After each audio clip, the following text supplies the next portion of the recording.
ముందుగా అందరికీ నమస్కారం. నా పేరు డాక్టర్ సూర్యకిరణ్ సలాది. మనం ఈరోజు చెప్పుకునే టాపిక్ రింగ్‌వర్మ్ అంటే తామర.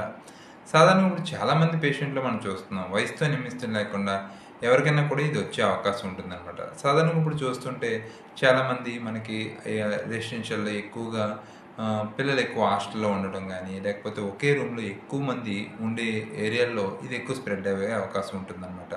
సాధారణంగా ఇది ఒక అంటువ్యాధి. ఇది ఒకళ్ళకి వస్తే గనుక మిగతా వాళ్ళకి కూడా స్ప్రెడ్ అయ్యే అవకాశం ఉంటుంది. సాధారణంగా వాళ్ళు వాడే టవల్స్ కానీ, సోప్స్ కానీ, లేదా బెడ్‌షీట్ వల్ల గానీ ఇది ఒకళ్ళ నుంచి ఒకళ్ళకి వ్యాప్తి చెందే అవకాశం ఉంటుంది. ఒకళ్ళకి ఎవరికైనా ఈ తామర వస్తే గనక మొత్తం ఫ్యామిలీ అంతా కూడా స్ప్రెడ్ అయ్యే అవకాశం ఉంటుంది. ఈ తామరలో సాధారణంగా ఎక్కువగా ఇది స్ప్రెడ్ అవుతూ ఇచ్చింగ్ ఎక్కువగా ఉండడం అనేది జరుగుతుందనమాట. సో, దీనికి రకరకాల ఆయింట్మెంట్స్ వాడినా కూడా మళ్ళీ మళ్ళీ రిపీట్ అవుతుందనమాట. సో, కాబట్టి దీనికి హోమియోలో చాలా మంచి పరిష్కారం ఉంటుందనమాట. సాధారణంగా టెల్యూరియం 200 అనే మందు చాలా పనిచేస్తుంది. యాసిడ్ క్రైస్కో 200 అనే మందు కూడా పనిచేస్తుంది. సో, అదే ఇది దీర్ఘకాలికంగా అయిపోయింది సార్, మాకు చానాల నుంచి మేము సఫర్ అవుతున్నాం అంటే గనక కంపల్సరీ దీని గురించి ఇంకా మరిన్ని వివరాలు తెలుసుకోవాలనుకుంటే కింద స్క్రోల్ అవుతున్న నెంబర్‌కి ఫోన్ చేయండి. Thank you very much. Me doctor Surya Kiran Saladi.